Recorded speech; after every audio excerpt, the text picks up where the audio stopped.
Good morning sa mga followers sa Nitrobus Garage. Nandito si Kuya Ron dito sa shop natin sa Cavite. So meron tayong dumating na project ngayon. Isa na naman turbo diesel, Montero Gen 2.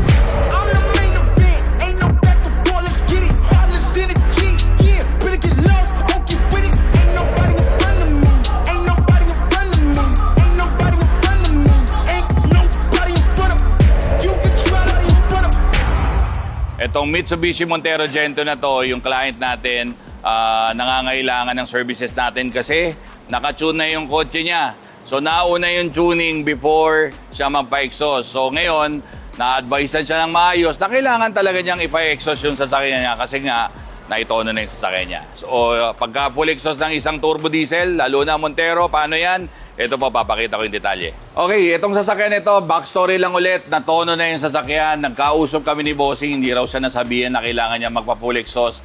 Pero siguro nanonood siya sa atin palagi, no? Sabi niya, follower ako ng page nyo dito sa Nitrobus, kaya naisip ko na kailangan pala talaga magpa-full exhaust. Una, dumalaw muna si Bossing sa akin, nagkausap kami at naliwanagan siya na kailangan niya talagang gawin sa sasakyan niya yan. Kasi nga naitono yung kotse. Tapos saka na lang siya nagpa-schedule, no? So ito, ang gagawin natin ngayon, ipo-full exhaust na natin. Bakit natin kailangan magpa-full exhaust pagka naitono yung sasakyan? Sa tuning kasi, ang ginagawa ho natin dyan, yung tuner, binabago niya yung air and fuel ng sasakyan at pinapataas niya yung combustion na nagaganap sa engine. Combustion, ano yan? Simplihan natin, ang combustion is sunog na nagaganap sa engine that pushes all the mechanical parts ng loob ng ating makina para makapag-produce ng enerhiya or horsepower. So ang ginawa, pinarami na yung combustion na nagaganap sa kotse. Pagka dumami ang combustion o sunog, meron po yung lalabas na byproduct. Ano po ang byproduct niyan? Usok. So ang stock na sasakyan, may stock na nangyayaring combustion. Pag chinon mo yung kotse, dadami po ang combustion, dadami rin po ang byproduct na usok. So kailangan po yun makalabas ng banayad sa kotse natin.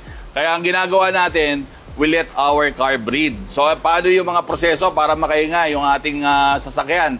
Kailangan po natin tanggalin ang mga restrictions niya. Yung exhaust natin, may restrictions yan kasi sa may catalytic.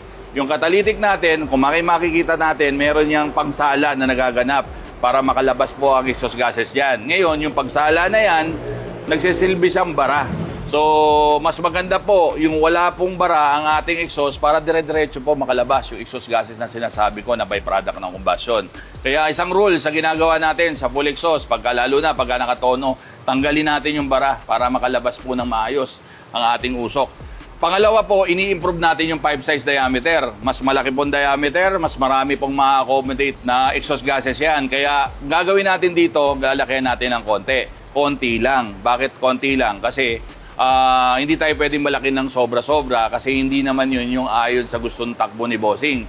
Ang gusto kasi niya, medyo maganda pa rin ang torque na lumabas ng sasakyan kaya hindi po tayo maglalaki ng tubo. Aside from the fact na hindi rin tayo magpapalit kasi ng mga internal parts. Hindi tayo magpapalit ng turbo, hindi tayo magpapalit ng nozzle. Kaya simple lang gagawin natin, lalapit lang din natin sa stock. Kaya 2.5 inches ang nilalagay natin kasi yung stock maliit lang ng konti sa 2.5. Okay? So ngayon, pag nagpapalit naman tayo na exhaust, syempre gusto naman natin tumunog yung sasakyan natin, no? So kailangan mapalitin din natin yung component sa gitna. Ang nagustuhan ni Bossing yung ating Spitfire Thunder Muffler, narinig niya kasi sa sasakyan ko, so nag-testing kami at umayon yun sa gusto niya, yun na ilalagay natin dito. Ang binibigay ng Spitfire Thunder Muffler, medyo deep rumble bass Poging-pogi siya pagdating sa diesel engine, so ang ganda niya pakinggan. Malayong-malayo siya dun sa mga tunog lang ng resonator o kaya straight pipe na parang naglalata. Iba pa rin palaga pagka naglalagay tayo ng magandang muffler, nagbibigay yan ng mas magandang klase ng tunog.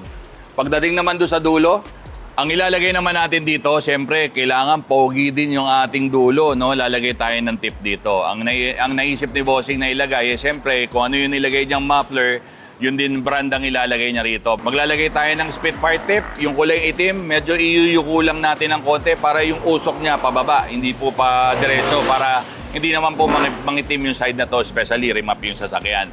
So ito, meron lang ako nakitang nakaharang dito na need kong tanggalin. Tinatanggal ko talaga to sa mga Montero para makagalaw po ng maayos yung pinaka-tail section nito pagka napalitan na natin ng tip. So exciting project para sa araw na to. Isang Montero na naman na nagpunta sa Nitro Fuse para humingi ng services sa atin.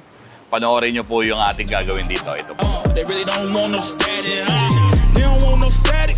Try to step to the team, now they count like magic. I can't settle for average. Got my eye on the throne, so you know I had to grab it.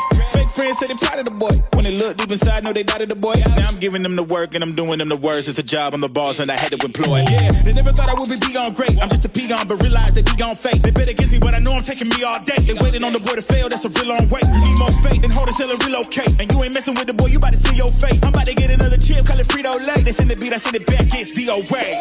Took control, run the game. Best believe I'm shining, dog. Counting in my wins, yeah, I love it when they count me out.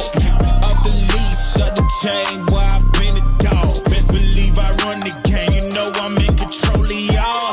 It's like magic, believe I want that static. Yeah, it's like magic, believe I want that static. Ooh, yeah, it's like magic, believe I want that static. Beat 'em up, knock 'em out. They really don't want no static. Natapos na po natin itong Montero Sport na ginawa natin ng full exhaust. Again, katulad ng sabi ko kanina, naka-remap na yung kotse. So talagang mandatory na sinasabi ko, magpa-exhaust talaga. Kasi nga, nauna yung remapping na dapat nauuna yung exhaust before remapping. So okay na, good na tong kotse na to. Tapos, ginawa natin dito, pinalitan natin yung 5 size. Ginawa natin 2.5. Yun kasi yung nagustuhan ni boss na 5 size lang para sa kotse niya. And also, ito rin yung bagay dito sa ganitong klaseng kotse. Sa mga gantong 4056 na engine. Tapos yung restrictions ng catalytic, tinanggal na rin natin yan para medyo hingado na talaga yung exhaust niya.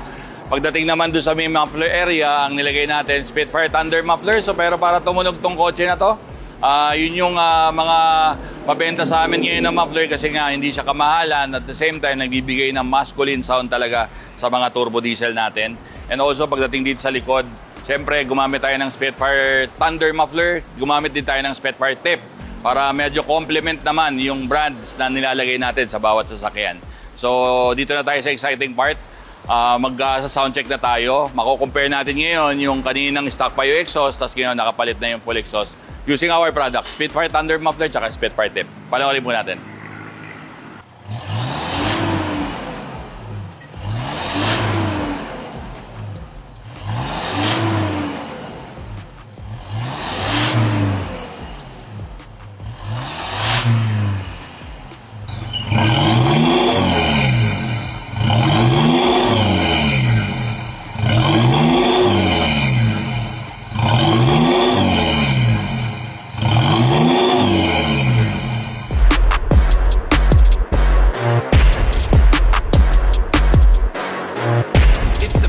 Our work is driven by passion for cars. We provide the right information to our clients, understand exactly what their cars need. Hindi namin inakala na ganito nyo kami pagkakatiwalaan. So sa mga sumusuporta sa amin, maraming salamat po.